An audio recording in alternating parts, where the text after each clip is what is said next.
Hoy aquí al Salón de Pleno del Ayuntamiento, en una tomada de la Semana Cultural. Hoy tenemos nosotros a don José Luis Casena y a Pepa Curiel, una conferencia sobre la Edad Media en la Puebla del Río. Tenemos una semana cultural bastante variopinta, con actividades para niños, para mayores, actos de música, de cuentacuentos, de dibujo, y cómo no íbamos a tratar el tema de la historia. Estáis presentes aquí con las cartas Puebla, con los privilegios, como bien se llaman, privilegios rodados, que estamos exponiéndolo desde ayer hasta mañana a las 2, estarán expuestos. Pues sin nada más, os dejo con Pepa, que nos va a presentar a don José Luis. Hola, buenas tardes a todos. A mí me ha tocado presentar a José Luis y yo creo que ya todos los que estamos aquí lo conocemos lo suficiente, sabemos que es catedrático de Historia, director del Departamento de Arqueología de la Universidad de Sevilla, y que siempre que lo llamamos viene a la Puebla y siempre está dispuesto a darnos una conferencia de todos los temas que él tiene y que además que son, ya lo sabemos, que lo hemos oído muchas veces, muy interesantes. Espero que el tema de hoy os guste mucho. Yo hoy he dicho que dentro de la Semana Cultural, hoy es el Día de la Historia de la Puebla. Se ha empezado esta mañana con la conferencia de los privilegios rodados, todo un hecho tan importante que tenemos y que lo tenemos que conocer todos. Ha venido muy poca gente porque también una hora era para los niños del instituto y han venido los niños de bachillerato y algunas personas, pero claro, el horario también, a ver si tenemos otra ocasión de hacerla. Espero que sea la primera que sigamos haciéndolo porque la verdad es muy interesante. Bueno, en este caso José Luis nos va a dar una conferencia para hablar de la iglesia de Nuestra Señora de Granada, Santa María de la Granada, de la Puebla del Río. Así que os dejo con él y espero que disfrutéis.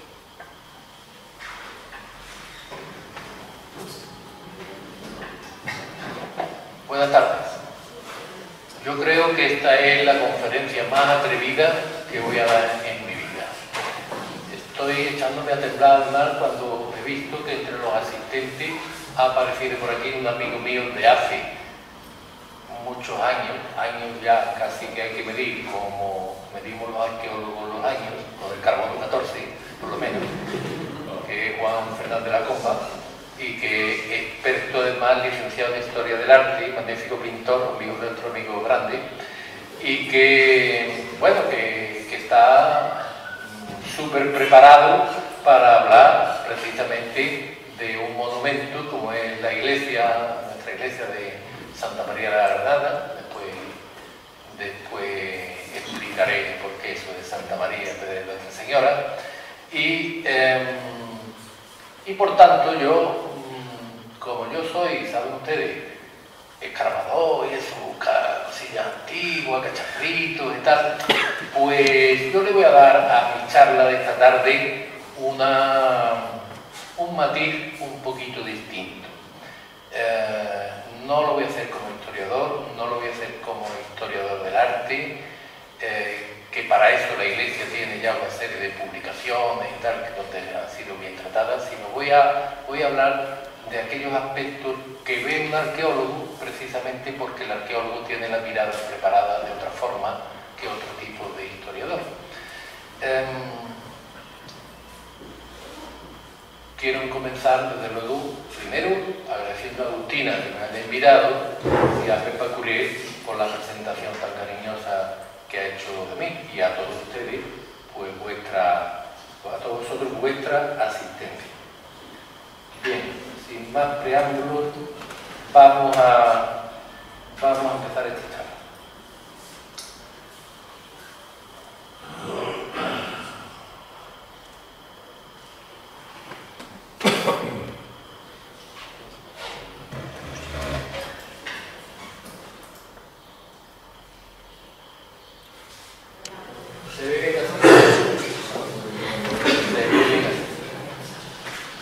Me parece que al final me he equivocado del orden y creo que está anunciada la iglesia parroquial de Santa María de Granada, la radiografía de un templo. Y yo lo he puesto creo que al revés al final.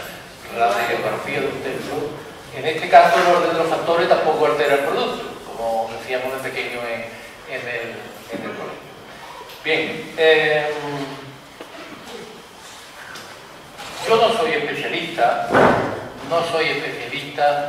en historias tan modernas.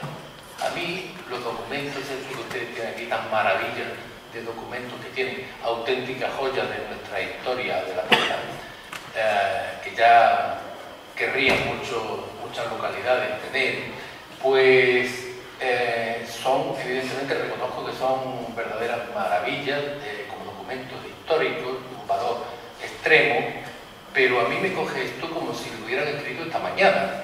Yo me dedico hace miles de años, a la historia de la humanidad de hace miles de años. Así que si puedo ver ahora la historia de la Iglesia de la Puebla de alguna forma especial, que no la hayan visto ya otros especialistas, vuelvo a repetir, es porque tengo los ojos acostumbrados a ver detalles, minucias, elementos, cosas que a lo mejor no ven otros especialistas. Por eso lo que yo puedo aportar esta tarde aquí no va en contra de lo que ya se ha dicho sobre la Iglesia de la Puebla por distintos especialistas, que ahora daremos un repasito de quiénes, sino que lo que es un intento de añadir más detallitos y más cosas.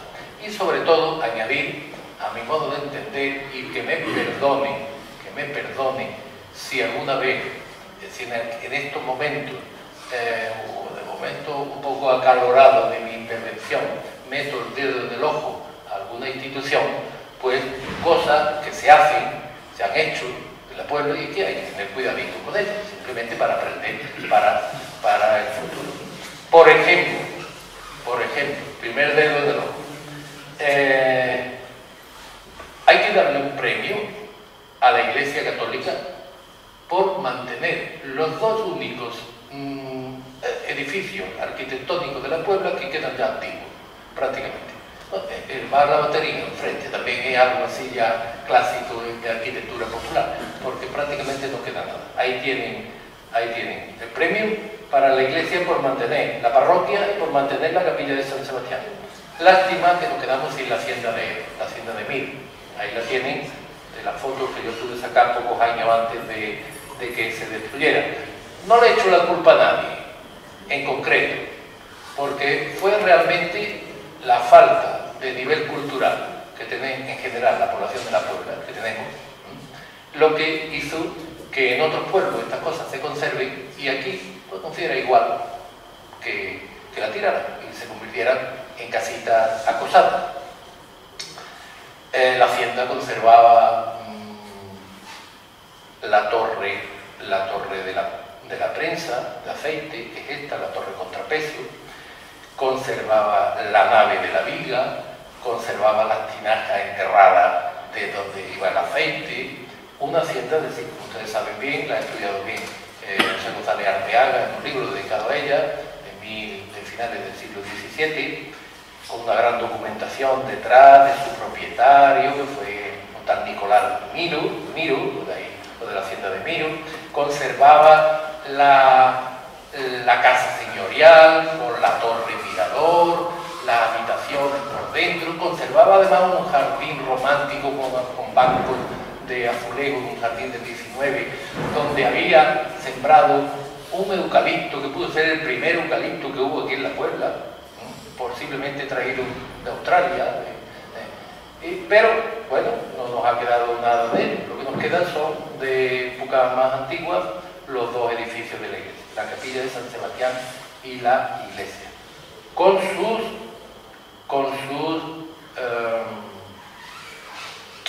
los dos monumentos son un palincesto, que después sabe muy bien que eso es un documento donde se va escribiendo encima, hay correcciones y cosas, encima. Entonces, los dos están tocados por la historia y todas las épocas históricas han dejado su huella.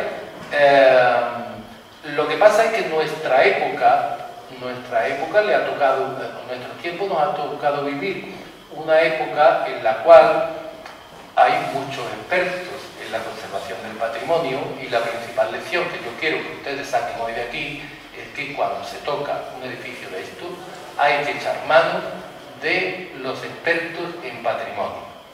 No se puede hacer con el cura de turno y los albañiles del pueblo y la mano de obra barata. Eso así lo hacen en Marinaleda. Yo recuerdo una vez que un compañero mío, arqueólogo responsable de la arqueología provincial de Sevilla, pues nos llamaron porque en Marinaleda se estaba cargando un yacimiento arqueológico espectacular, de la edad del cobre, con tumbas tumbas magníficas y tal. Y entonces Gordillo, el alcalde de Madrid-Aleda, le dijo al arqueólogo: ah, no, aquí no se para nada, aquí hacemos un domingo rojo y todo el mundo nos vamos a excavar y sacamos los tiestos ahí como podamos y tal. No, mire usted, eso no.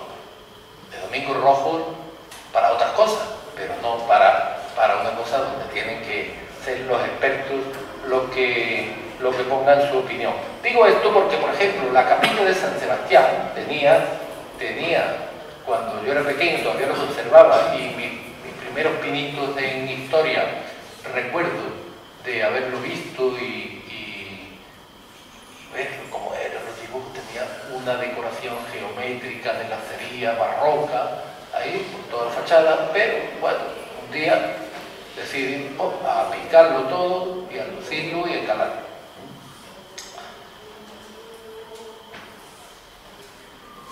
Voy a dar un breve repasito antes de meterme en la iglesia a la historia de la Puebla antes de su fundación. Muy breve, sobre todo no para que ustedes darle una paliza de arqueología, para darle un atiborrarlo de arqueología, sino para que vean los detalles que nos sirven a los arqueólogos, minucias para fijarnos y construir la historia a partir de la arqueología. Los primeros pobladores de la Puebla vivían en la zona del parque municipal. Ahí tienen, a la derecha, en la imagen de arriba, de la derecha, es un croquis de unas tumbas que yo dibujé allí a mano alzada como pude. Esas dos quedades, una de ellas, la de la derecha, la de la izquierda, era una tumba, la de la derecha era un pozo de ofrenda donde se había sacrificado una vaca para ofrecérsela al muerto. Esto hace aproximadamente unos 5.400 años, aproximadamente. Ahí tienen hachas de piedra y fragmentos de cerámica de esa época. Era una gente que además dejaron huellas de su paso allí también en un sitio que excavé al lado de la venta al cruce, que era la orilla del mar, entonces, la marisma era entonces el mar, donde hacían sal, hirviendo agua en cazuelas de barro. Eran gente pastores muy móviles, que no vivían de forma sedentaria siempre en el mismo sitio, y por tanto no podían estar esperando que el sol y el viento evaporaran la salmuera, la salina, como estamos hoy con la zona de San Fernando, por ejemplo, o en Huelva y tal, sino que aceleraban el proceso hirviendo el agua en cazuelas. Entonces, pues, rompieron un montón de cazuelas de barro. Eso es lo que encontré, por allí. Esta tumba de arriba de la derecha apareció en el parque cuando se hizo el balcón, el actual balcón que da allí a la vega del río, a la huerta.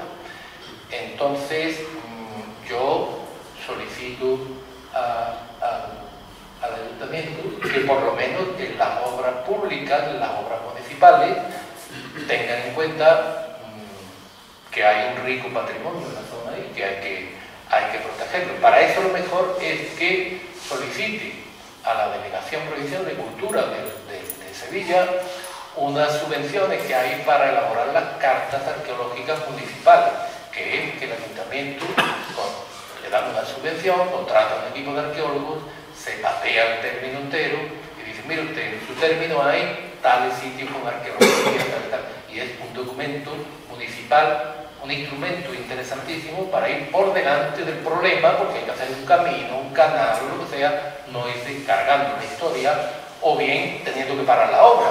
Eso ya sabemos que existe y haremos para que aquello se conserve o se respete o se excabe previamente.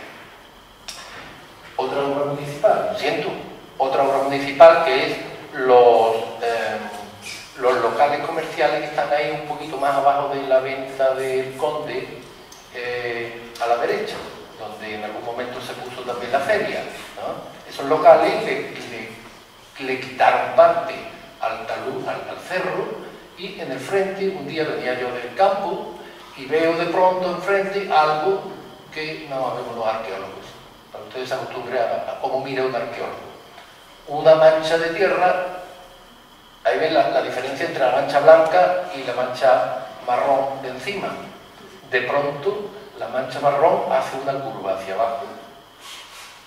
Esta curva va recta, recta, recta, de pronto hace una curva hacia abajo y vuelve hacia arriba otra vez. Me lo olí, paré el coche y rápidamente fui, efectivamente, una cabaña de la Edad del Bronce, lo que yo me olía, que era, esto es una cosa de la Edad del Bronce. Ahí estaban los restos de cerámica, ahí hicimos una excavación, ahí están los restos de la excavación, el año 94, en la foto de arriba a la derecha. En esa cabaña habían procesado plata procedente de Alnarcoya y había una cabaña de metalúrgicos que dependía, entonces no existía la Puebla como tal entidad urbana, no existía la Puebla, prácticamente lo único que hay es eso. Más que una cabaña, que no era una especie de polígono industrial, si me pueden permitir esa palabra, entre comillas, dependiente de Coria, que Coria sí existía, la ciudad de Caura, de época tartésica. Entonces, estaba retirado de la ciudad de Caura porque la plata hacía falta procesar plomo y estaño y tal para manipularla y dar unos gases muy venenosos. Entonces sabemos que había esos polígonos industriales, en esa época estaban separados 1 kilómetro o 2 de los núcleos de población.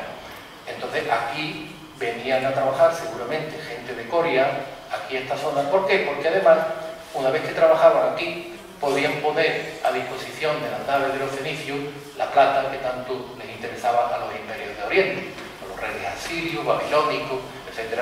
Y desde aquí la plata de Tarteso, de procedente de Alnarcoya, se embarcaba en naves que cogían el antiguo golfo tartésico, lo que hoy las marinas, y ya iban hacia Cádiz y de Cádiz hasta Oriente. Ahí tienen la cerámica prehistórica de ese momento y tienen también los hogares, los fueguecillos donde estaban. Ahí es muy interesante toda esta fauna que ha salido aquí. Ven la mandíbula de un jabalí, ahí se habían comido un jabalí y todavía la mandíbula estaba encima del fuego, habían tirado el hueso, la mandíbula al fuego. Esto lo estudió una paleobióloga del Instituto Andaluz del Patrimonio, estudió todo esto y tienen publicado varios trabajos interesantísimos porque le ha sido muy útil a los biólogos de Doñana para saber la fauna que había aquí hace 3.000 años. En Doñana quieren introducir algunas aves que aquí no hay. Ahora, ¿por qué creen que en la antigüedad las había? El ibis del Nilo, algunos otras. Los arqueólogos estamos a veces en contacto con él. Ojo, que en nuestras excavaciones no aparece ibis del Nilo. Y nosotros estamos excavando aquí, los caballos de Brija, en la Puebla, en Coria, todo lo alrededor de la marisma, y aparece esta fauna, esta, la otra, etc.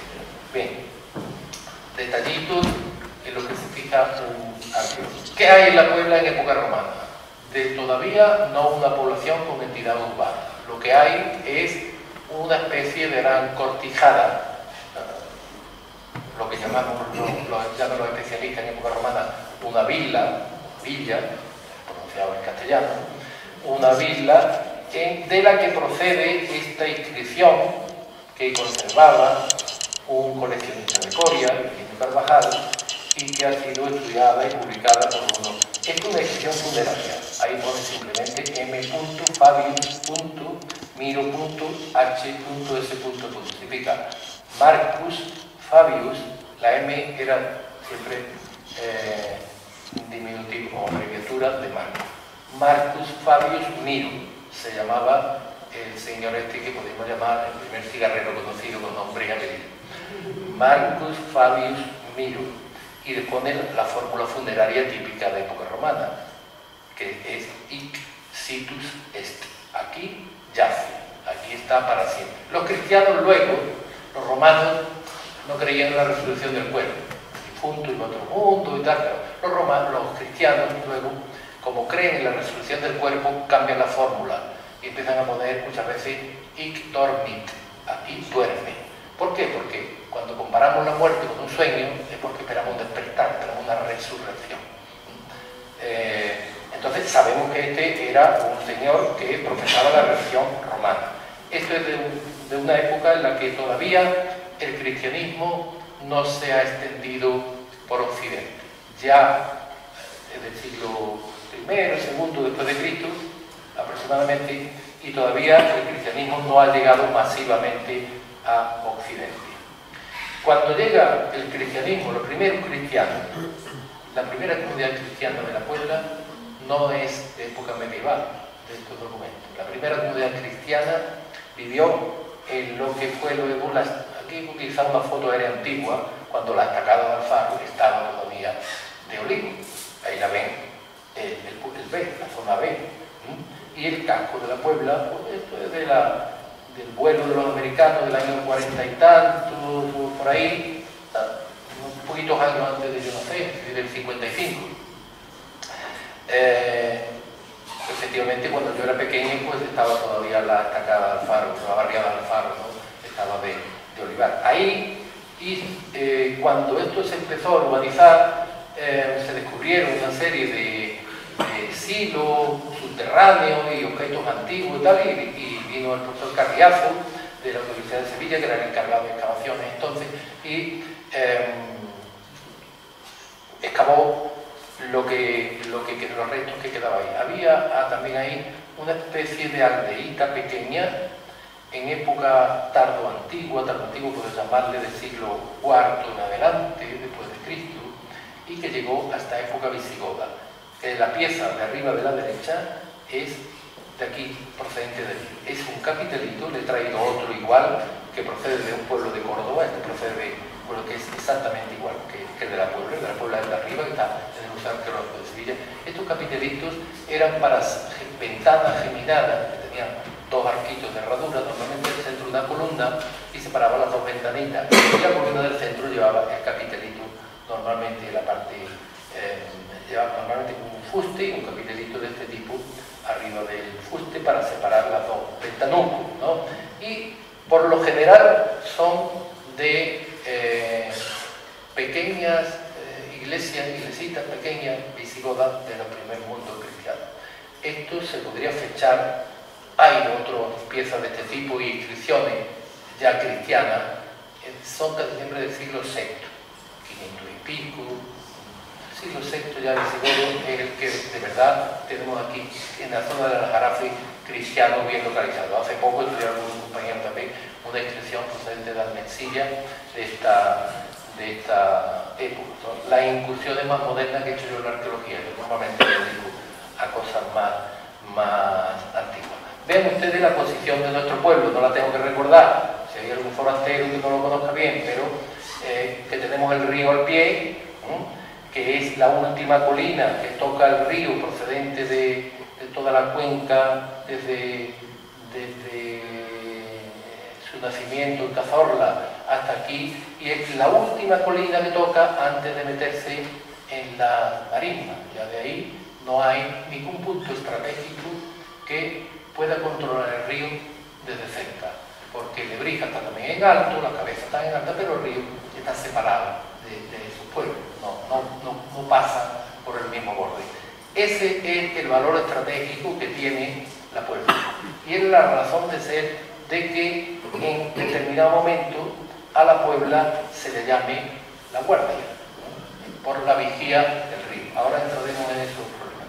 Bien, de lo que yo voy a hablar básicamente entonces es de una construcción que podemos fechar con seguridad ya a partir de la fundación de la Puebla en 1272, pero que yo sospecho que tengo leves sospechas nada más, de que puede ser una construcción ligeramente anterior incluso a la fundación oficial de la Puebla, por lo que ahora voy a contar. De esto se han escrito, de la iglesia de la Puebla se han escrito por especialistas libros enteros, mejores que lo que yo puedo decir esta tarde aquí. Entonces, por eso yo lo que voy a hacer es añadir la miradita del arqueólogo, que estos autores pues, quizás o nuevos datos que ellos no pudieron conocer porque han salido con las obras recientes de la iglesia, que se ha picado entera, como ustedes saben, por dentro y por fuera, y uno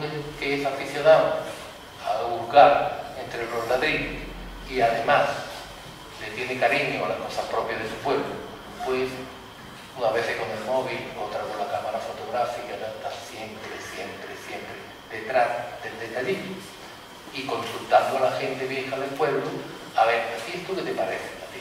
Tú aquí eres chico, conociste tal, conociste cual. Vamos a ver cosas que incluso seguramente muchos de ustedes han conocido y que hoy ya están oculta por completo y que se podían quizás haber tratado de otra forma. El libro del profesor Angulo Íñiguez I, escrito por su primera versión el año 34, 1934, si mal no recuerdo, sobre arquitectura mudéjar sevillana, donde en uno de los capítulos y apartados estudia las ventanas mudéjar y tal, pues, trata la iglesia de la Puebla. Después el libro de Antonio Aranda, más documentado que ese no hay ninguno, es ya una monografía dedicada al templo. Y después el libro que yo dirigí, donde hay precisamente un capítulo de Antonio Aranda resumiendo su obra y aportando algunas cosillas nuevas que se ha publicado de publicación reciente. También hay una obra del profesor Rafael Gómez, pero no lo tenía a la mano, Gómez, actualmente profesor de Historia del Arte en Sevilla, que se ha dedicado a arte mudéjar y que ha estudiado mucho también el arte mudéjar, pero no tiene ninguna, digamos, una obra monográfica dedicada a nuestra iglesia, ¿no? Bien, ¿cómo era esa iglesia primitiva? Pues era aproximadamente tenía este aspecto. Yo quiero que ustedes se fijen ahora en una cuestión. Fíjense en la estrella del norte, ¿no? En la indicación de dónde está el norte. Aquí, el norte lo he puesto. Verán esta planta de la iglesia primitiva puesta en cada diapositiva en una dirección distinta según me va interesando. El norte está hacia allá. Esta zona de aquí, esta puerta primitiva, no es la puerta por la que hoy entramos, sino todo lo contrario. Aquí está hoy el altar mayor. Esta puerta inicial está mirando hacia las Palmillas, hacia el río. Entonces, el dibujo que le hizo Ricardo Naiz a Antonio Aranda, creo que fue Ricardo Naiz, el dibujo, Antonio Aranda, para la publicación de su libro, pues reconstruye con la hipótesis que le dio Antonio, reconstruye esa visión del templo tal como sería al principio. Un templo de una... Estoy de momento nombrando templo, ¿no? Templo. Ahora pondré en duda. Un edificio de una sola nave, un edificio de planta rectangular de una sola nave, cubierta por 3 bóvedas de arcos apuntados y que deberían tener una azotea. Creo que en este dibujo aquí no lo reconstruye bien. Me parece que aquí habría que poner una especie de azotea, no las bóvedas pues, vistas desde fuera, una especie de azotea, y que tendría, como tantas iglesias y templos de este momento y desde este momento, una rodeada de almenas. Estos muros que sobresalían de la puerta hacia afuera servían, fíjense, el espesor de los muros. Estos son metros, ¿no? Los muros tienen este muro, que era el fondo de la iglesia entonces y que es por donde está la entrada actual. Aquí está la puerta actual. Lo veremos luego. Aquí está la puerta actual, que se hace rompiendo el muro, tomando una cueva, un túnel, haciendo un túnel en el muro. Tiene 3 metros de espesor. ¿Qué función tiene esto? Esto tiene principalmente la función de, claro, la bóveda del centro hace empujes hacia la bóveda de al lado y hacia la otra bóveda del otro lado, pero la bóveda de los extremos hacen empuje hacia la del centro, pero hacen empuje también hacia afuera. Entonces, para aguantar el empuje de esta bóveda hacia afuera y de esta hacia acá, tienen que poner aquí un muro de un grosor enorme para aguantar el peso de la empuje de la bóveda. Y aquí la solución que hacen es poner 2 especies de grandes contrafuertes macizos que todavía se conservan, están ahí, 2 contrafuertes enormes que sirve a su vez para una especie de azotea, aquí, de terraza, arriba, desde la que vigilar también el río. Hay noticias históricas de una torre que Antonio Aranda ha encontrado en el archivo arzobispal, que vienen a reparar la torre antes de realizar la torre actual, que la montan sobre esta esquina. La torre actual está montada sobre esto. De una torre aquí, en este extremo precisamente. Así que ahora veremos detalles que corroboran más o menos esta hipótesis. Esta hipótesis de que el templo primitivo, de que el actual tiene la puerta al contrario del primitivo, es de alguien que yo creo que aquí merece la pena que recordemos y le demos las gracias, porque después han trabajado con ella mucha gente. Mi primer trabajo sobre esto lo publiqué en una revistilla del Corpus cuando yo era alumno de tercero de Historia del Arte de la universidad. Fue mi primer trabajito de investigación un poquito serio, ¿no? Y allí, si ustedes lo leen, yo lo reconocí allí. La hipótesis era de don José María Rioja, el cura, que muchos de ustedes recordarán, ¿no? Y él me cogió, José Luis, ven para acá, me llevó a la sacristía. Mira lo que hay aquí en la sacristía, que ahora lo vamos a ver lo que había. Mira lo que hay aquí en la sacristía, detrás de la cómoda donde yo guardo la ropa de misa y tal. Mira qué puerta hay aquí, una puerta ojival, apuntada. Mira estas piedras que hay aquí con estos agujeros. Yo creo que esta era la puerta primitiva de la iglesia. Pues todo lo que han hecho después, todos los estudios, era confirmar que eso era, al parecer, lo correcto. Claro, la población que se funda, Alfonso, un momento me traigo aquí mi chuleta para los números, que ya no eran 6 de la cabeza. 1248 es la fecha en que Fernando III el Santo conquista el valle del Guadalquivir, sobre todo la zona de Banco de Sevilla, al mundo musulmán. Entonces, 1248 la conquista de Sevilla y de su entorno. Eso deja disponible esta tierra para que vengan poblaciones del norte a repoblar esto. Por mucho desempeño la alianza de civilización y las tres culturas y la historia esa de que qué bonitos somos, qué bien nos queremos todos, no ha sido así a lo largo de la historia. Y de aquí se quitó a una población y nosotros no le debemos prácticamente nada al mundo islámico. Prácticamente nada. Los monumentos que nos han quedado, que gracias a Dios nos hemos tirado la Giralda, nos hemos tirado la Mezquita, tal, pero ni nuestra lengua tiene nada que ver con el árabe, ni nuestra religión tiene nada que ver con el Islam, ni nuestro sistema de familiares y matrimonio tiene nada que ver con el Islam, ni las prohibiciones de comer cerdo tienen nada que ver con el jamón ibérico. Nosotros somos nuestra familia, los Garamendi, tienen apellido vasco, y santanderino y tal, y somos gente bejaranos, de Béjar, de Salamanca, somos gente de Castilla que vino en aquel momento a repoblar esta zona, igual que a Corea llegaron catalanes, pues aquí vinieron gente de Castilla a repoblar. ¿Qué problema había entonces aquí para la conquista del territorio? Que una vez conquistado el territorio, las poblaciones islámicas no se quedaron quietecitas, sino que hubo revueltas, hubo contraataques de las tribus de los benimerines desde el norte de África, hubo revueltas de las poblaciones expulsadas de aquí, que atacaban desde el reino de Granada. Entonces, la época final de Fernando III, el conquistador de la zona del Valle del Guadalquivir, fue una época muy problemática todavía para organizar una repoblación con gente y familias y mujeres y niños que quisieran venir a colonizar estas tierras. Entonces, en ese momento conflictivo que podemos situar entre la revuelta mudéjar, que son los árabes expulsados aquí, fue en el 1264, casi 20 años después de la conquista, ¿no?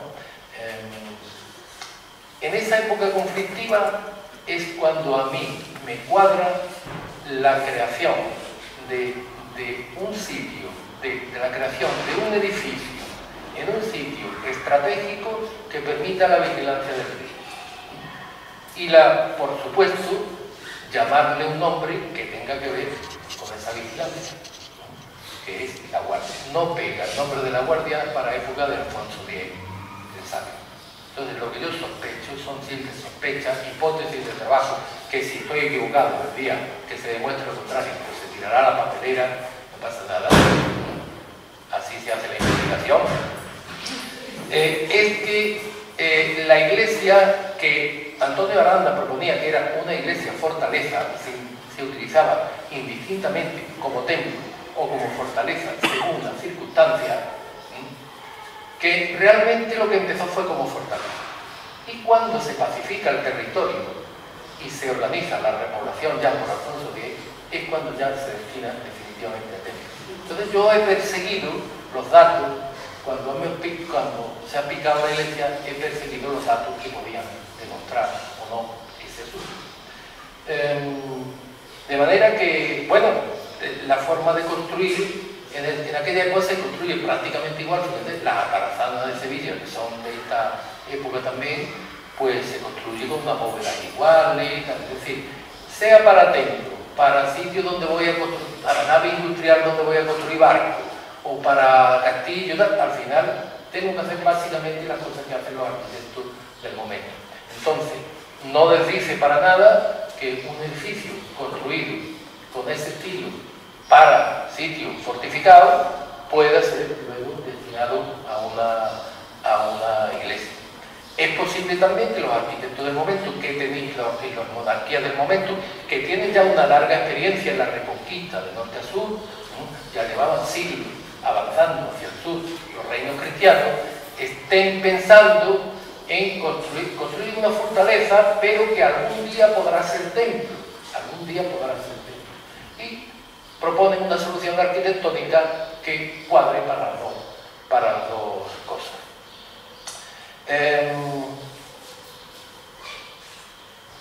La propia robustez de los muros es algo que nos está hablando ya de que esto posiblemente ejerció un papel no solo de templo al principio, o quizás no de templo incluso al principio, sino de fortificación. Y en segundo lugar, vuelvo a repetir, el nombre primero de la población, que lo nombra precisamente el privilegio rodado fundacional de la Carta Puebla de Alfonso X, dice: damos la guardia a Alquería, que fue de Sevilla. Alquería era un sitio con unas cuantas casitas, como colina, es una alquería. Por cierto, el documento dice: damos la guardia a Alcaría, que fue de Sevilla, no es Alcaria, como lo llamamos al Instituto Alcaría, de Alcaría, que fue de Sevilla, a 200 hombres que vuelven en ella, etcétera, etcétera. Entonces la nombra con un topónimo, un nombre del lugar que ya existía: La Guardia. La Guardia. La Guardia tiene otros nombres de la Reconquista que tienen el nombre de la Guardia. En Jaén hay una guardia. ¿Saben quién es el patrón de la Guardia? De Jaén. San Sebastián. San Sebastián, igual que aquí. ¿Y por qué San Sebastián? Es que esto no es gratuito. Entonces por eso estoy defendiendo que aquí hubo una... Porque el sitio, lo primero que se ocupa es con fines militares. Fíjense, los más viejos de aquí recordarán el cuartel de los carabineros que había donde está el cuartel de la Guardia Civil. Es que precisamente el sitio que tiene que ocupar el que quiera vigilar el río, es que no hay otro sitio para ocupar, ese es el mejor sitio, la cornisa que da a las palmillas. Entonces, la guardia en alusión a la vigilancia, y en la guardia, ¿a quién coloca? Y eso lo conocemos bien: a un destacamento de ballesteros. Los ballesteros, los que disparan, son una especie de flecha. Es razón que San Sebastián sea el patrón de los ballesteros. Entonces, como San Sebastián lo asediaron, San Sebastián era en la Edad Media el patrón de los ballesteros. San Sebastián es nuestro patrón desde el momento de la fundación de la Guardia, no de la Puebla, de la Guardia. Quiero decir, el santo, no la imagen. La imagen que tenemos ahora es más moderna. Un desastre de imagen a la que tenemos un cariño espantoso, pero no tiene especial valor artístico, pero no tocarla, por favor, que no la toque nadie, que la queremos mucho. Después, claro, cuando ya se pacifica el territorio, las últimas incursiones de los benimeriles incluso se producen en momentos hasta 1285 se están produciendo ataques desde el norte de África, pero en 1272 ya parece que la cosa estaba bien calmada y el hijo de Alfonso III, perdón, de Fernando III, Alfonso X, pues es que ya el que oficialmente organiza la repoblación y le da esto el nombre, no le da nombre en principio, damos la guardia y entonces seguía llevando la guardia, pero ocurrió que este documento se conocía, los privilegios rodados se conocía también en la Edad Media como Carta Puebla o Carta de Población, es decir, donde se recogen las leyes que van a regir la comunidad que allí se va a vivir, digamos las leyes municipales. Entonces, muchos sitios que recibieron una Carta Puebla acabaron llamándose pueblos. Y como había muchas pueblas en España, pues de alguna forma había que distinguirlas. Como la población más importante que la había en los alrededores fue Coria, a lo largo de la historia se conoció la Puebla, incluso oficialmente con el nombre de Puebla junto a Coria, ¿no? Oficialmente. Por cierto, el año que viene, en 2016, se cumplen 100 años, justo un siglo, podemos celebrarlo culturalmente de alguna forma, y se hace de otra forma también. Se cumple un siglo de que la Puebla se llama oficialmente del Río. Oficialmente, porque en el siglo XVIII hay documentación ya de un cura de aquí que contestó una encuesta que mandaron desde Madrid, un señor que quería hacer un diccionario geográfico de España, le mandó a curas de todos los pueblos de España una encuesta para que contestara cosas de la historia de los pueblos, del clima, etc. Y aquí estaba entonces un cura, al que yo le tengo, Antonio Aranda y yo le tenemos mucho cariño, lo hemos investigado mucho, se llamaba don Francisco Delgado, un cura preparado. Entonces los curas eran los únicos preparados del pueblo, sabían latín y habían estudiado historia, filosofía, y el cura cuenta muchas cosas interesantísimas del pueblo. Ese diccionario no se llegó a publicar nunca en el siglo XVIII. Se encontraron luego la contestación del cura de la Puebla, se encontró por un investigador en la Biblioteca Nacional en Madrid y él lo dio a conocer. Entonces dice, la Puebla junto a Coria contesta el diccionario, que la gente llama del río. Es decir, popularmente la Puebla se llamaba del río ya en el siglo XVIII, pero oficialmente no es hasta 1916. Así que podemos aprovechar el año que viene para hacer un cuanto jolgorio de 100 años de un corpus grande, por ejemplo, algo así podríamos organizar.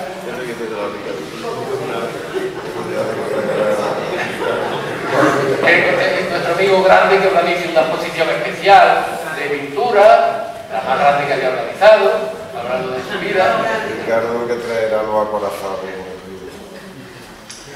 Bien, esto sí que me gusta a mí.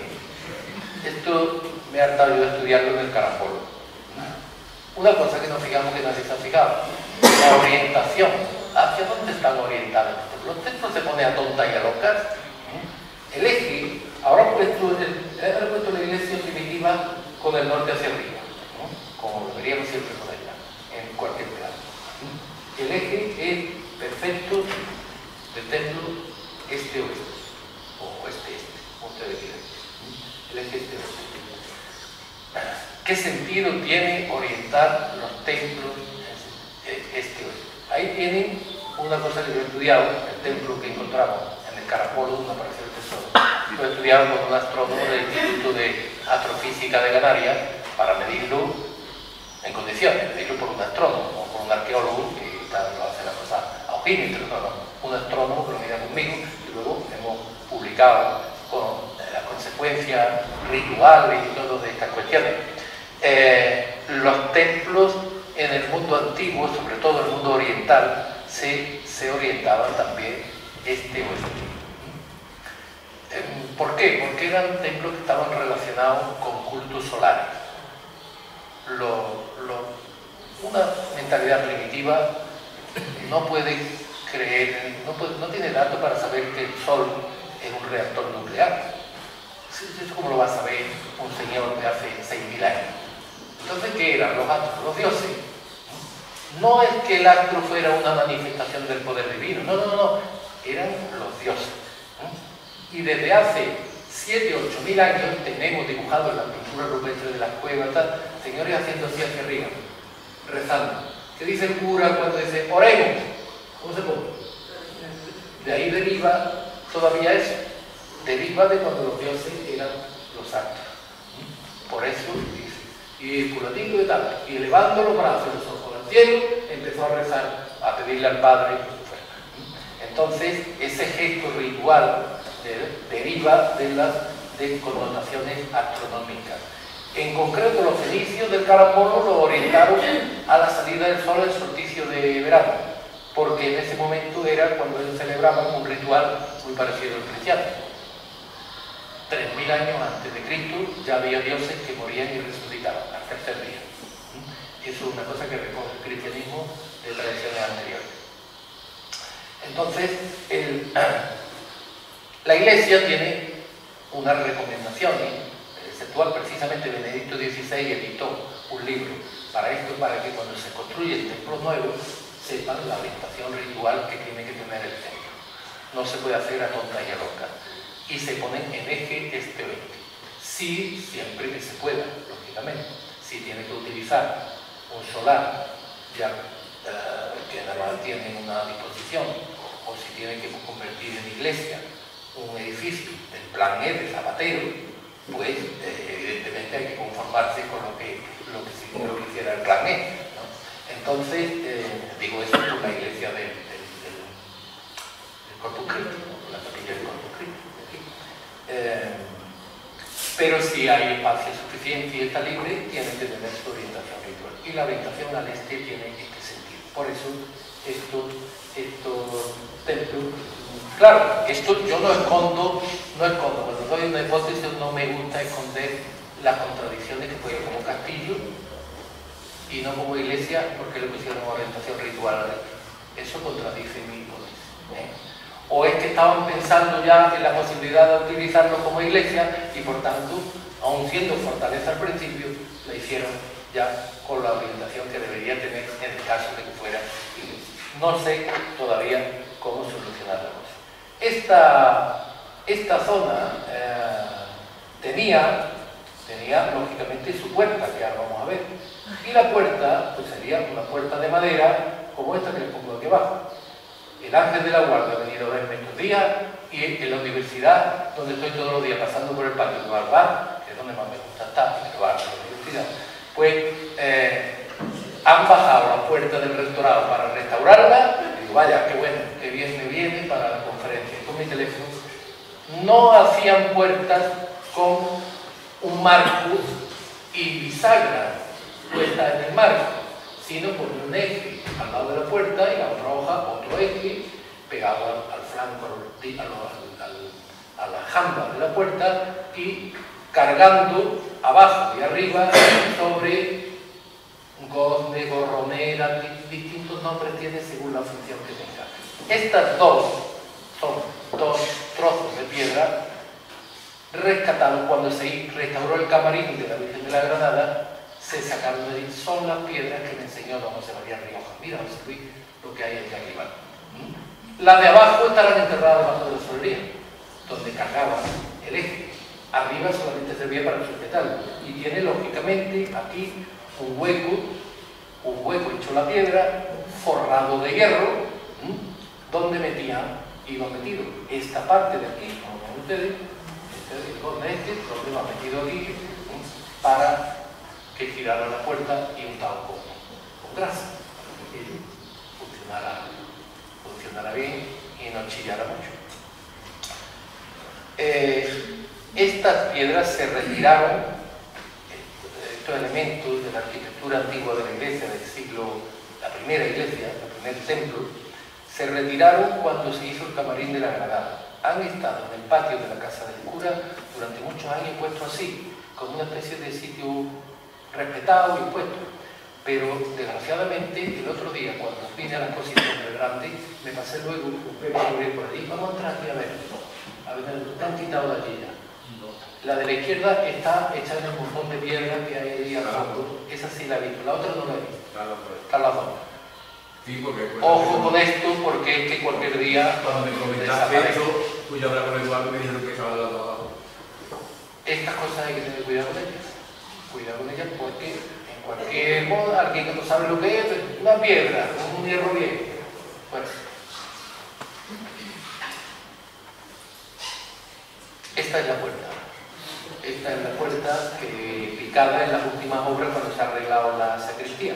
Pero antes ya se veía, se intuía por allí, sobre todo su forma de arco ojival, la puerta primitiva. Las puertas de los principales, de los templos, por ejemplo, de la iglesia de Alcázar, la de Hueva, ¿verdad? Que son de esta época, son unas puertas más costeadas, mucho más costeadas. Esto es una puerta elemental. Ahí. A mí esto me huele también a su nacimiento como fortaleza, más utilitario que de lujo. Nunca tuvo aquí una puerta costeada, a pesar de que se llevó de puerta mucho tiempo, porque hasta el siglo XVI no gira el eje, no le da la vuelta al asunto. Y aquí tienen ustedes lo que ha ocupado el camarín de la Granada, es esto. Esto es parte del camarín de la Granada, una amiga que tiempo está aquí, y claro, estorbaban esas piedras que estaban por aquí y las quitaron. Y allí están todavía, por favor, a ver si alguien, creo que el ayuntamiento es la institución más adecuada para ir haciendo una especie de colección histórica municipal, algo que permita que, igual que se guarda esto, se guarda otras cosas también de la historia del pueblo. Gabinete histórico municipal, como quieran ustedes llamarlo. La torre tenía, como propuso Antonio Aranda, la iglesia debería tener una torre de la que hay documentación porque vinieron desde el arzobispado, fue con frecuencia arreglarla antes de que tuvieran la torre actual. Pero lo que indican los documentos es que la torre estaba aquí hacia el norte, no estaba en la parte sur. Pero en la parte sur está esto que hemos descubierto, que se ha descubierto ahora, para picar la sacristía. Aquí hay una especie de túnel que perfora este muro de aquí, que hoy sale al sagrario, pero que antes fue la sacristía, el archivo viejo, que le llamábamos cuando éramos chicos, otra parte no estamos aquí, casi todos, hoy es el sagrario, y que en su día comunicaría a lo mejor o a esta zona exterior o que hubiera algunas escaleras de acceso por aquí a la terraza, y después a la torre ya se subía desde la terraza. Bien, aquí ven ustedes la restauración última, la iglesia tiene esas 3 naves, ahora la moda ha sido pelar los ladrillos, bueno, gustos de cada época, otras épocas han tenido otra moda, cuestiones de estética de cada momento. No me voy a meter, a uno le gusta más, yo he consultado con gente de historia del arte de gusta menos, porque dice que eso nunca la iglesia estuvo así, que esto era para lucirlo, y que, fíjense, la iglesia que está en la puerta de Jerez de Sevilla, esa pequeña iglesita que hay aquí, los años 70 se picó entera también, se apulgaró. ¿Y qué decidieron? ¿Por qué? Porque llegó la moda de dejar el ladrillo limpio. Porque estos templos no eran de barro, de tapial, de ladrillo con barro, punto, muchas veces de cara. Entonces, eso tiene sus problemas, dejarlo pelado, como está ahora. Claro, ahora hay muy buenos barnices, muy buenos aislantes, a lo mejor no ocurre, pero decidieron enlucirla de nuevo, porque así es como era esta iglesia, no era para ver el ladrillo. Fíjense, hay una cuestión, las bóvedas acaban en esta piña de las 2 bóvedas, que eran la del este, la del centro y la del este, la más pegada a la sala mayor actual, son iguales, tiene una especie de flor de lis ahí, tallada, pero esta tiene una especie de mocarra aquí, más, parece que está señalando un sitio más predilecto en esta zona de aquí, de entrada. No sé por qué, no sé si eso tiene que ver con que, vuelvo a repetir, aquí hay contradicciones. Esto es fortaleza e iglesia del principio, ¿qué es? Y la cosita que nos hacíamos los arqueólogos, aquí. aquí viene ahora la lupa del arqueólogo. A ver, cuando han picado la iglesia por fuera, ha aparecido aquí una marca en la esquina, esta es la casa de don Carlos, médico, la casa del médico municipal. Bueno, ahí vivió mi abuelo, que era, ustedes saben, el médico don José Carrasco, le llamaba también don José, como todo el mundo le llamaba don José, yo creí que se llamaba don José, sí, hermano y todo, le llamaba el abuelo don José. El don era de su nombre, no era de mi Pues mi abuelo don José vivió y yo he conocido lógicamente esta calle cuando se llamaba General Franco, cuando se llamaba, ahora se llama la Santa María, pero cuando me contaban, y recuerdo y tengo información, como se llama Conde de Villacrece, también, y Marqués de Casarriera, me parece. Conde de Villacrece y Marqués de Casarriera. Marqués de Casarriera, gracias. Marqués de Casarriera. Entonces, ¿qué nombre había puesto aquí? ¿Qué nombre había puesto aquí? Yo le he dado a volar a mi imaginación.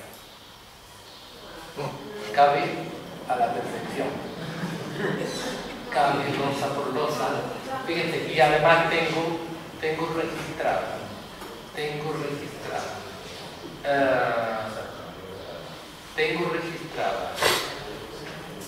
entre Santa María y la Granada iba otra loseta, pero solamente era costumbre, picaban entero y había losas que no tenían letra, en blanco, por completo, y ponían otra losa, blanca, sin letra.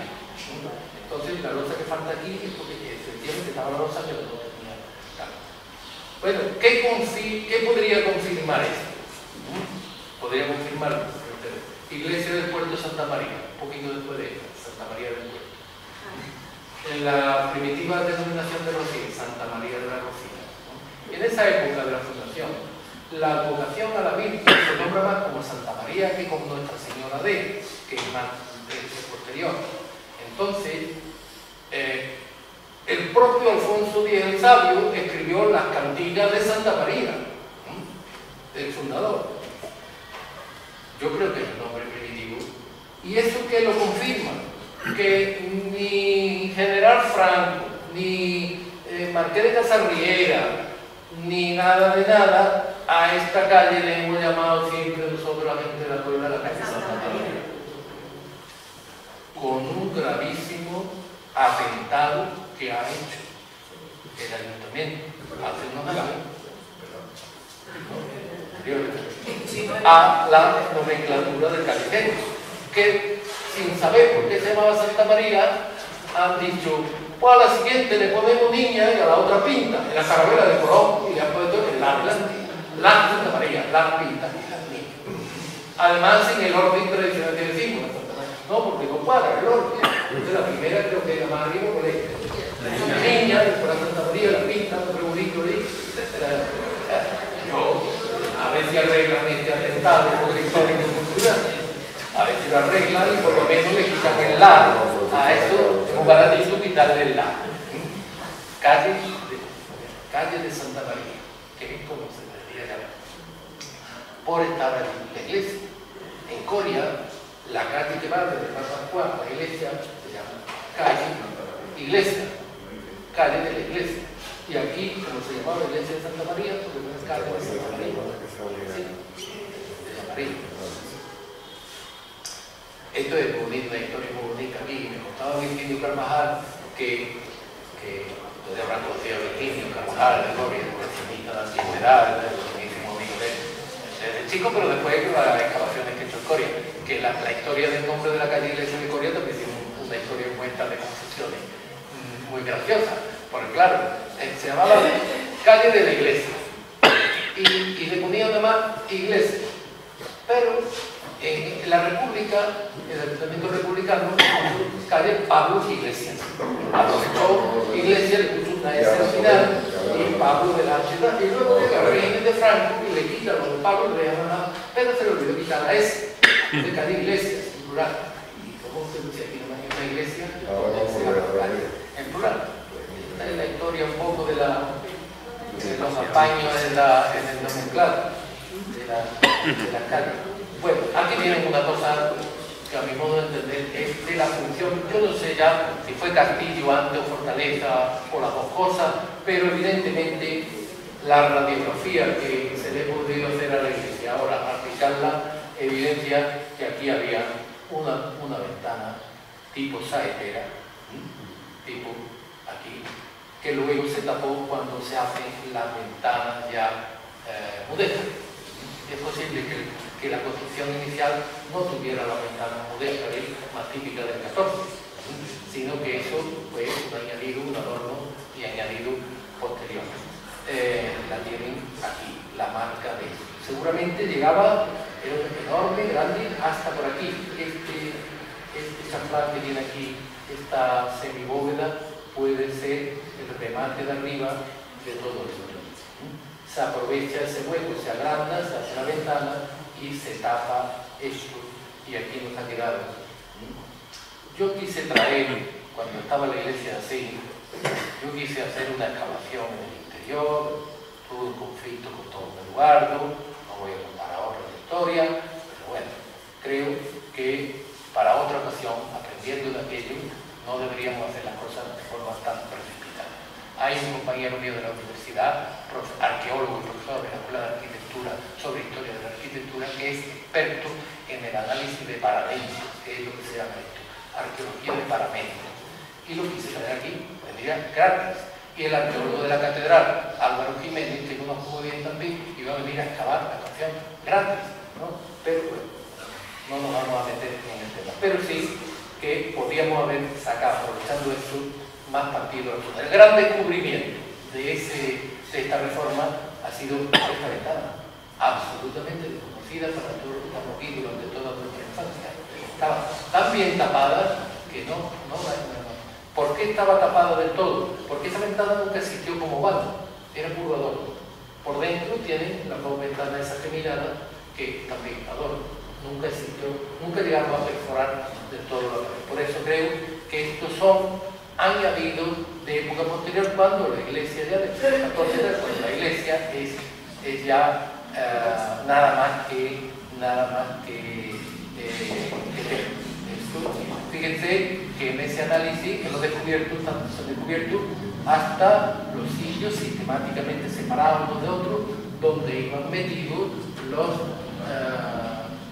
andamios horizontales, la estructura del andamio para construir el templo. De manera que la huella podemos saber hasta la medida que tenían los andamios del siglo XIII, finales del XIII, cuando se construyó el templo. Aquí incluso, es una cosa ya, una historia muy moderna, aquí tengo fotografías de todos los hierrecitos metidos ahí de cuando la cruz de los caídos, no la que conocimos los más viejos de aquí, que estaba separada de la pared, con una lápida delante, hicimos otra posterior que se hizo, citó los nombres ya de los muertos de la guerra, y se dejó nada más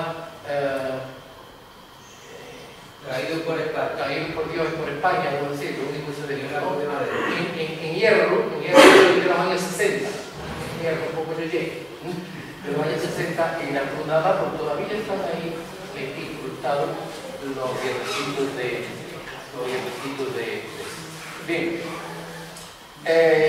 Como la Puebla no puede crecer hacia allá, aquí tienen la iglesia y la Puebla del siglo XIII. Es el Rincón y poco más, un poquito de las Palmitas. Esta es la Puebla de finales del XIII y del XIV. Pero como el pueblo no podía crecer más allá, si no se quería caer por el barranco, pues tiene que crecer necesariamente hacia el oeste. Para crecer hacia el oeste, pues surge una calle enfrente de la puerta de la iglesia, calle Palmar, no le cambie nunca el nombre porque me recuerdo de que allí había palmitos. Poco después de salir de la iglesia, casi por donde está la panadería Manteguito, y lo que arriba está seguramente palmitos. Y ya está. Es lo que es un palmar. Y tiene que crecer la iglesia hacia esa zona. Entonces, para crecer hacia ahí, la iglesia tiene que volver. Tiene que abrir la puerta hacia donde está creciendo el pueblo. A la capilla de San Sebastián sospecho que la resolvió. Fíjense ustedes, cuando entren en la capilla, que la puerta de la calle larga, bueno, que tiene la capilla tiene una espadaña hacia atrás, ¿no? También, y tiene como una puerta tapada por detrás. La calle La Niña, se puede ver, donde está detrás del altar de San Sebastián. Y la puerta de entrada, que fijan hacia el techo, no cuadra por aquí, está cerrada. Es que no cuadraba por la calle larga. La capilla se hace antes seguramente que la calle larga. Entonces, para cuadrar por la calle larga, se corta un tajo ahí y le hacen una puerta ya hacia la calle larga. Posiblemente surgió por la puerta mirando también hacia donde vivía la gente, que es la calle Santa María Larga, que es la primera que surge. Se abre la puerta hacia esa calle y fabricando un túnel, que lo tenemos ahora aquí, esta es la planta primitiva. Entonces se cierra esto para poner altar mayor, se abren aquí dos túneles para comunicar con la sacristía. Este de la derecha más antiguo, hasta hay planos de 1809 donde este todavía no está bien. Este túnel se abre en el siglo XIX. Este es el más antiguo que se abre. Y se hace el altar mayor aquí, peraltado con respecto al resto de la iglesia. ¿Por qué está peraltado? Siempre es bueno que esté más alto el altar mayor que los fieles, pero los peraltes se utilizaban para aprovechar esa altura para hacer una cripta debajo. Cuando estaba haciendo la obra de la iglesia, me avisaron, no quería partir por allí porque estaba peleando con el bueno. Ya no estoy peleando, pero me enteré de una máquina que estaba allí, que pesa mucho abajo, de la granja arriba, medio se hundió allí. Allí debe haber una cripta, debe haber tumbas, montones. De hecho, nuestro amigo de Antonio Aranda mío, don Francisco Delgado, el Curre del 18, hemos encontrado el testamento y dice que está enterrado allí. Que ahora que yo desde diciembre, o de Semana Santa mío, utilicé al pobre cura para que hablara. Yo quería darle caña a la Santa de los Dolores, por cambiar de la fama a la Virgen, y yo lo puse en la boca del cura.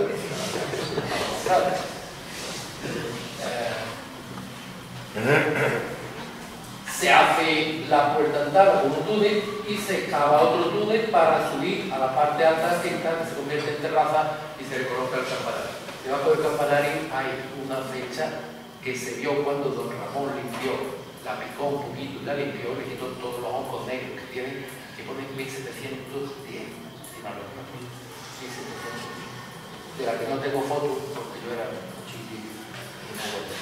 Y luego en el siglo XVI, que es cuando la puebla tiene una gran expansión demográfica, aprovechando la carrera de India, los puertos, los fluviales y todo, en el siglo XVI tiene una gran expansión demográfica, se le hacen se cortan las paredes de la bóveda del Tao y el altar mayor y se hace la nave que llamamos el sagrario, el altar sagrario tradicionalmente, y la nave del perdón de la izquierda, donde está el Cristo del Perdón y la Virgen de los Dolores, con un tipo de arquitectura ya distinto a la arquitectura de esta. Esta puerta, como ustedes saben, es muy reciente. ¿Para qué se hizo esta puerta? Creo que para salir Los Dolores. A veces como la de los Dolores se está haciendo muy rica, para una puerta de madera. Condición. Ya pago esta, ¿eh? Sobre todo porque con los que vamos a misa en el verano aquí da un calor, las chapas, que no vean, que el calor que da. Las dos puertas, esta y la de la capilla, las pagó la Hermandad de los Dolores. Sí, porque ahora que está más rica, que yo sé dónde está la puerta que se quitó de ahí. La puerta está utilizada y la pueden ver todos ustedes, si quieren. ¿Dónde está la puerta que se quitó de ahí? Es la puerta que en Colina tiene el bar de Manolo Paco de Escobar. Esa es la puerta que estaba ahí.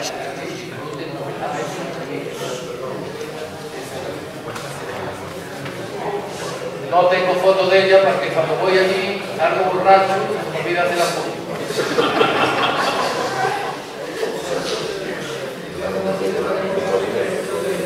A ver si voy acabando ya. Esta puerta puerta no hay muchos datos de ella.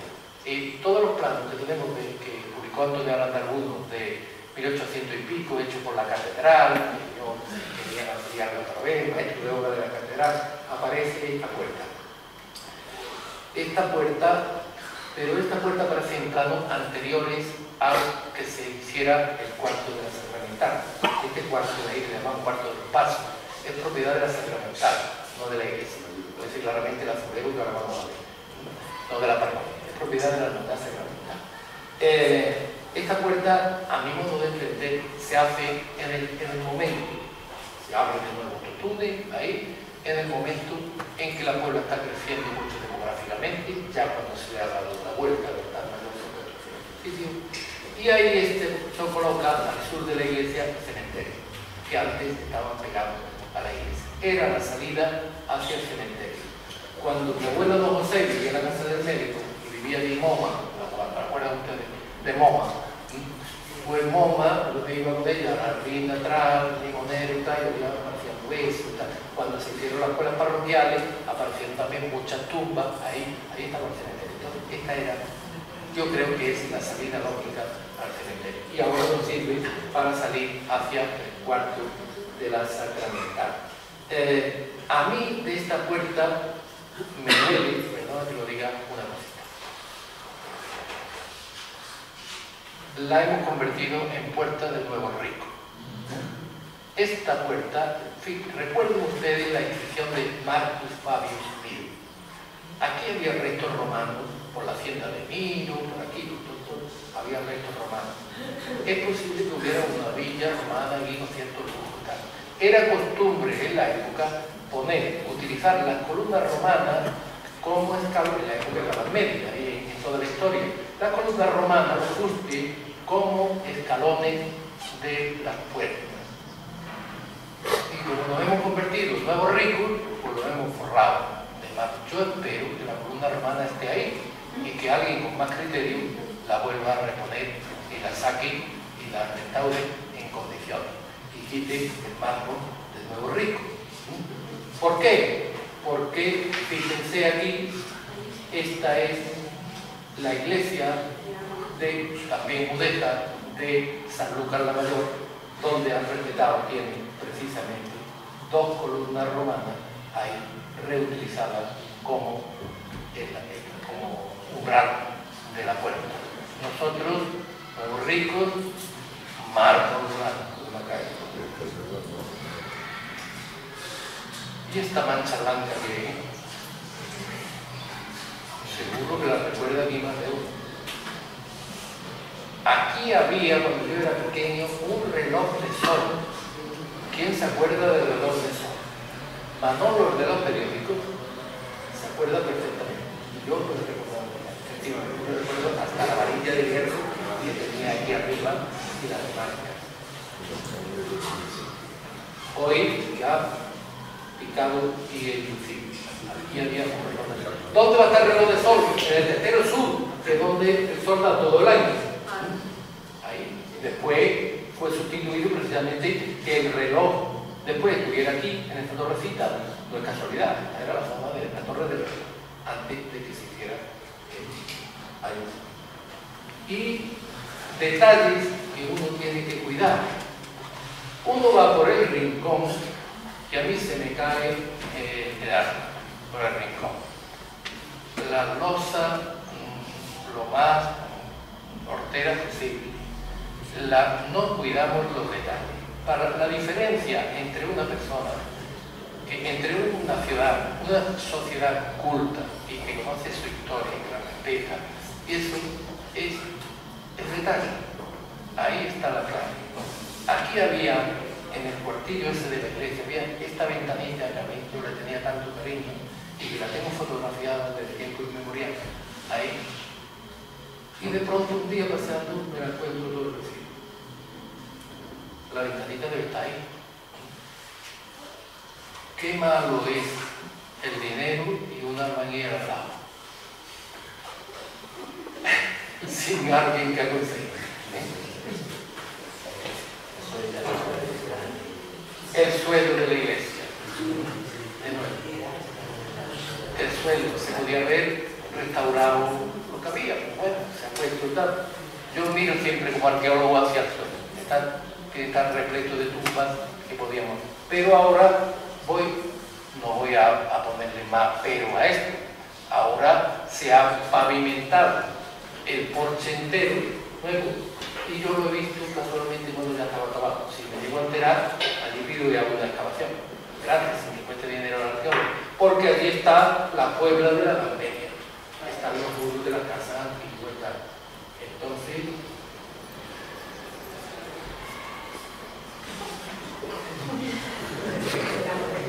fuera la dueña. del porche. Si soy la dueña, me lo dice que me voy a dar a pedir a venderla. La torre falta cobertura.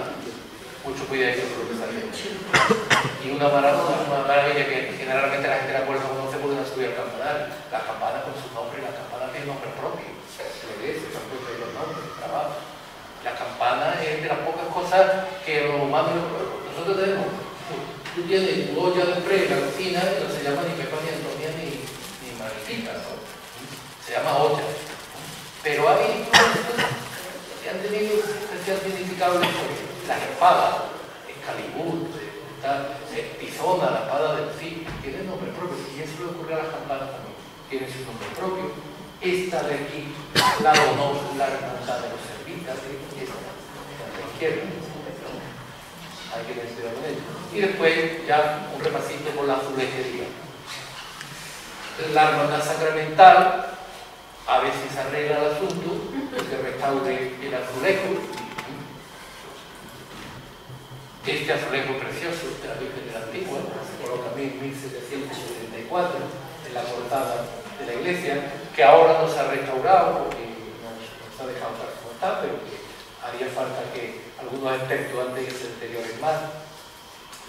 Y uno que a mí me encanta, que luchamos por él desde la asociación que teníamos de Patrimonio de la Guardia, que es el de un antiguo altar de San Marcos que había en el testero exacto a la derecha, justo al contrario de donde está el Cristo del Perdón. Mirando al altar mayor, el Cristo del Perdón a la izquierda, a la derecha, estaba antes de que estuviera aquí San José, que estaba cuando yo era pequeño, apareció allí un azulejo de este azulejo y lo trajo don Ramón el cura, y Gabriel, en paz descanse, tuvo la precaución de salvarlo y nos lo comunicó pocos años antes de morir, nos lo dijo y nosotros lo restauramos. Y se ha puesto ahora en un sitio inadecuado, no lo había puesto donde estuvo, ahí al principio. También en el sitio inadecuado, pero si encima le ponen el armatoste de confesionario aquel descomunal, como trépico, yo iba a recomendar al cura que lo utilizara para el fuego del sábado santo.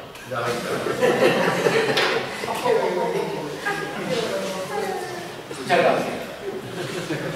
Quería acabar.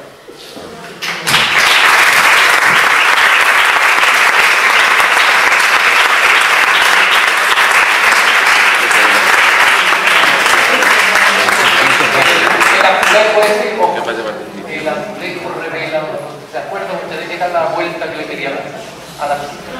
¿Recuerdan ustedes la vaca que había enterrada en el parque como ofrenda al primer poblador prehistórico de la Puebla, que eran ganaderos de bóvidos, de vacas itinerantes? La Puebla ha sido, como ustedes saben, siempre ganadera antes del arroz, y ese azulejo está representando la vocación ganadera de la Puebla. San Marcos como león con la corona, protegiendo a los ganados de la marina. Entonces, este azulejo habla de una hermandad a San Marcos como patrón de los ganados, que es muy revelador de la historia de la Puebla. Ese sí, porque tiene una de los azulejos, no es auténtico. Está reconstruido en la escuela de Gel. Y yo creo que no hicieron una buena. Hicieron una imitación. Pero la talla de San Marcos. La talla de San Marcos es como buena talla. Yo quería agradecer a José Luis.